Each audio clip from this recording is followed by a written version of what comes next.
Hey everyone, it's Dakia Brown. Welcome back to my blogcast on coaching cheerleading. This is episode 4. We are going over head games today and what approaches I've found are best when dealing with athletes with head games. So if you've never experienced this before, I'm so jealous. Basically what happens with an athlete when they have a head game is there's a skill and they are stopping themselves from being able to hit that skill. So an athlete is perfectly capable or has been executing a skill like a back handspring for a very long time, like up to months, maybe even years, and then kind of out of nowhere, or sometimes after a pretty scary fall for them, they might go back and not be able to do that skill anymore, and it can take a while for them to feel comfortable and safe and capable again. So I just wanted to talk about some of my approaches and what's been helpful for me when dealing with head games in the athletes that I coach. So number one, give your athlete an opportunity for success. So if they're working on a back handspring and they're having just such a hard time throwing themselves back, because it is scary to throw yourself back, especially when you're learning, or if you've had a recent injury or coming back from an injury, or something kind of funky happened last time you threw one. First things first, we go back to drills. We go back to basics. We make them feel successful and comfortable in the skill that they're attempting.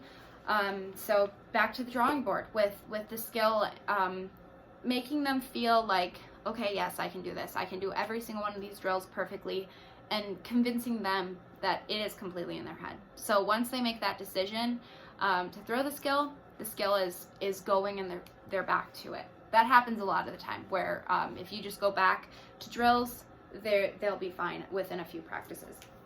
The next thing that I wanted to talk about is moving slow with them. So being patient and not expecting them to just throw the skill and just, what's wrong with you? What's wrong? Why won't you throw this skill?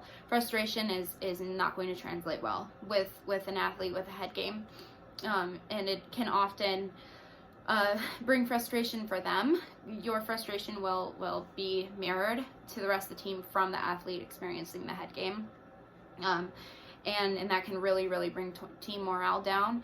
So being patient with them, going slow with them, allowing them the time to think over the skill. Why are they having these feelings? Watching videos of other athletes performing the skill successfully and without injury.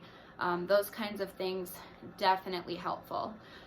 The last thing I wanted to talk about with head games is spotting.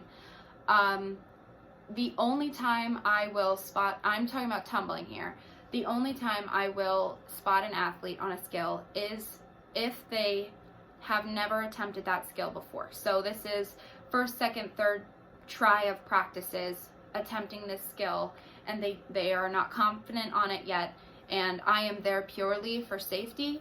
But we all know there isn't much that I can do. I'm 5'2". I'm a pretty small human, and all my humans I coach are about the same size as me, so I will do my best, just mostly protecting their head and neck and their back from those kinds of things, but of course never allowing them to go move forward to a point where they could do a skill where they would injure their self, especially in that area. When they're having a head game, I will not spot.